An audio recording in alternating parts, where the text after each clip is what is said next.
9 News at 10 starts right now. He's leaving the richest, most star-studded franchise in baseball history to join the Colorado Rockies. Why? A couple is opening up about a near-death experience. Next thing I know, I'm in a liquor store. A car accelerated into them and then into a store. There's such a time sensitivity around the first 24 to 72 hours in these missing cases. I just think it's incredibly important that we get going ASAP with all the resources we can throw at it. A state senator who just helped in the search for a missing woman is sounding the alarm about alert systems. Winter is finally coming to the high country. We begin tonight with breaking news out of Arapahoe County, where we've learned prosecutors have charged a truck driver for the crash on I-25 that killed 2 boys on the way to soccer practice in September. 9 News Investigates obtained a summons issued to the driver, Liesl Ortega-Ortiz, charging her with 5 felony counts, including 2 counts of criminally negligent homicide and 2 counts of child abuse resulting in death. The summons does not detail what investigators think happened on the night of September 25th when Ortiz's truck slammed into an SUV. 13-year-olds David Maguria and Diego Rubio were passengers in that vehicle. They were headed to soccer practice, and both of them died. Murgia's family filed a lawsuit last month against Ortiz and her employer, Lucky Dog Contracting. The lawsuit claims that Ortiz was distracted, fatigued, and may have been impaired. Ortiz is due in court next month to be advised of charges. We're also following breaking news out of Westminster tonight. There was a deadly crash involving a city-owned truck.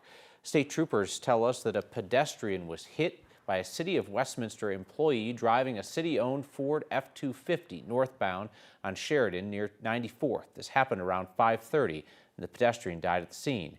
Investigators say witnesses reported that the person had run out into traffic.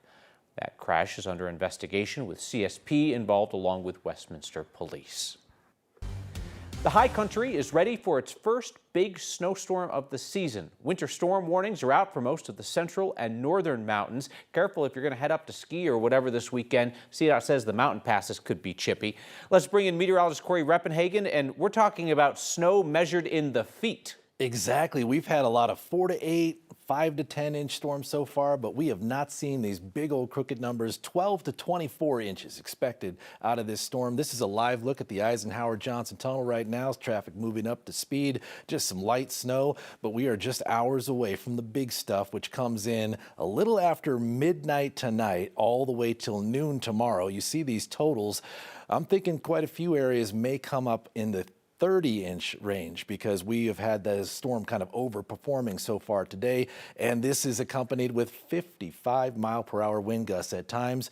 We won't get the snow, but we will get the wind down here in the metro. This is tomorrow's timeline here in Denver. Nothing but wind through most of the day, 20 to 45-mile-per-hour gusts, and it looks like it could be pretty frequent and carry into the 9 News Parade of Lights. So cold and windy conditions for the parade tomorrow if you're heading into downtown. Sunday will be chilly and a little bit more sunny and less windy on Sunday, but still cold. Our warm-up begins on Monday, and that'll carry into the week. I'll have more on that, the forecast, just a few minutes. Corey, thank you. Police made an arrest today in the suspicious death of a 37-year-old woman in Westminster. Police say they were called out to an area near Willowbrook Park on reports of a body found yesterday afternoon. Then today, police said that they arrested Thomas Perales in connection with the woman's death. Investigators have not publicly identified her. The family tells us it was Annette Valdez, who had been missing, last seen November 28th. The search for a missing woman in northern Colorado ended yesterday with the discovery of her body. Search crews found Kaylee Russell's car 3 days after she was last seen. The car was upside down in a canal near the town of Timnath. Russell had last been seen Sunday at the Loveland Johnstown Park and Ride. That's where her dad helped her to fix a flat. A family friend confirmed to us that Kaylee's body was inside that car in the canal, about 13 miles from the Park and Ride. As of tonight, there's no public indication from investigators on what might have caused her to crash. The search party for Kaylee included family, friends, law enforcement, even a state senator who told us she wants to change how we search for missing young adults. Here's 9 News reporter Ria Jha. In a missing person case, The first 3 days are by far the most critical. time can be the difference between finding someone and losing them. So it was really important that we got a missing alert to be sent for Kaylee. When 20-year-old Kaylee Russell went missing near Loveland, Democratic State Senator Janice Marchman says she pushed local police to issue the endangered missing person alert. Turns out that our local police departments did not know that they were able to issue this very alert that they issued. For Marchman, Kaylee's case was urgent, but her push for a new alert system started months earlier. I'm doing this because of Megan Trussell. Trussell was a student at CU Boulder who went missing in February.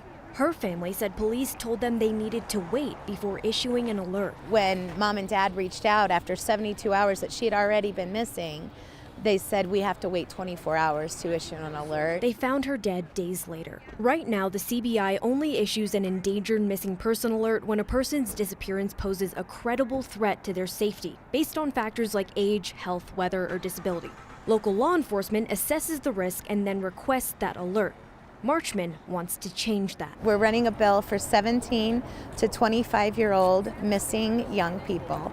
And what the bill will do is basically allow one verifiable risk factor, such as been missing for 4 hours, something like that, as well as one reported factor from parents or family. Last phone ping location, miss their routine. The bill proposal would give local agencies a set criteria for requesting an alert. Is make it so somebody else doesn't have to get involved and say to every police department in Colorado, you are allowed to issue an endangered missing persons alert. Making sure no family loses precious time during those critical hours. In these missing cases, I just think it's incredibly important that we get going ASAP. Ria Jha, 9 News.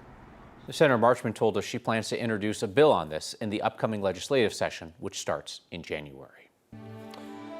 People gathered today at the Colorado Capitol to honor the life and legacy of Democratic State Senator Faith Winter, who was killed in a crash on I-25 in Centennial on November 26th. She represented parts of Broomfield, Adams, and Weld counties. She was wrapping up her final term after 12 years in the Capitol. She had worked as an environmental advocate before winning a state house seat in 2014. She would later flip a Republican-held state Senate seat. Friends, family, and her colleagues spoke today about her values and her legacy. Empathy, humility, inclusivity, altruism. It was never about her. She was selfless. Kindness was her North Star. From climate to transportation, to housing, to paid leave, to mentoring and training other leaders, the body of work she leaves behind is overwhelming. One of Winter's most notable pieces of legislation that she worked on for years is paid family leave. It failed several times in the legislature before voters passed it by statewide ballot measure in 2020. A couple waiting for a ride in Arvada is now recovering after a car hit them while crashing into a liquor store. Tonight we hear from the man who made a split-second decision that might have saved his fiance's life. 9 News reporter Colton Chavez joins us now from Ralston Road after talking with that couple about that day and what happens next for them. Colton? Yeah, Kyle, just behind me, you can see wooden boards now occupy the part of the wall where that car drove through the liquor store. Now, the couple that I talked to, they said they were waiting outside, just waiting for a ride, like they did most days. Just going to pick up my daughter from school. At the corner of Ralston Road and Wadsworth, Waiting for a lift. Bill Diener and his fiancée Letitia were focused on picking up their 6-year-old daughter from school. Next thing I know, I'm in a liquor store. Arvada police say Bill was hit by a driver who accidentally accelerated through a parking space and into the liquor store. The car bulldozed through Bill and could have hit his fiancée. I just pushed her out of the way, and next thing I know, I'm in the store, and there's no thinking about it, she's doing. So I didn't see anything. So all I remember is all of a sudden I was on the ground. The crash broke both of Bill's legs. Both my legs felt like they're broken or something was going on with them. And thinking that she was just there right next to me, what happened to her? I just kept asking, begging, screaming for where he was because I didn't know where he was. Bill has been in and out of surgery at Intermountain Health Lutheran Hospital for the past few days. Surrounded by his family, he's grateful for what he still has.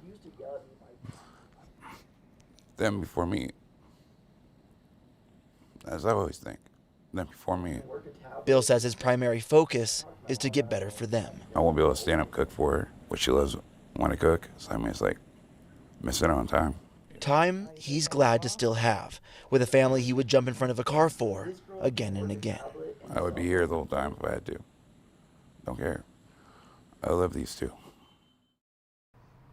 Arvada police tell us tonight that the driver who went into the liquor store was cited for careless driving that resulted in injury.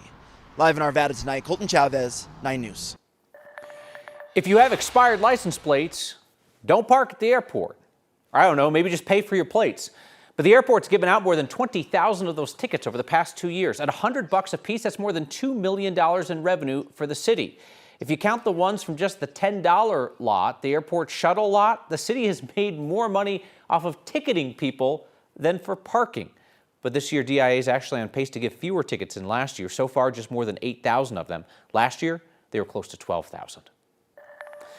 Adams County's Democratic Treasurer, Alex Villagran, says he is not leaving office despite calls for him to resign over allegations of sexual misconduct towards women in his office. A laundry list of gross behavior, touching women, sexual thrusting, talking about his sexual desires, discussing his wife's anatomy. Adams County ordered a third-party investigation that found that Villagran's female colleagues had complained about a long string of inappropriate physical incidents and sexual remarks.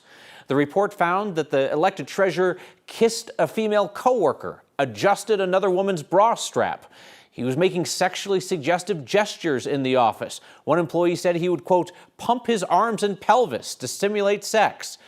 We've reached out to the treasurer and haven't heard back. His attorney denied that he had made any sexual demands or advances toward women in the office. County commissioners can't force him to resign. He was elected. The Colorado Democratic Party is also calling on him to go. Villagran's attorney did say that he's agreed to strict new rules going forward, probably stopping all of that. He has 1 year left on his term. The group that governs high school sports in Colorado has agreed not to sanction schools or their sports teams if they restrict the participation of transgender students. This is part of a settlement between KUSA and politically conservative school districts like Colorado Springs Districts 49 and 11. The settlement and is pretty far from a landmark or what I would even consider a significant victory. It doesn't affect the rest of the case, and it doesn't affect the state of Colorado's right to continue to enforce its anti-discrimination laws. Rights attorney who was less than impressed by the impact of this settlement, which says that KUSA can't sanction schools that separate teams by biological sex or create policies that impact transgender athletes. In return, the districts will have to pay KUSA $60,000 in legal costs. KUSA told us they felt the lawsuit was unnecessary and performative since they've never sanctioned a school for policies related to transgender athletes. In a statement, District 49 said the settlement is a major step forward. So though KUSA is settled, the lawsuit continues. On Monday, the remaining defendants, including the Attorney General's office and the Colorado Civil Rights Commission, will have a hearing as they try to dismiss the suit.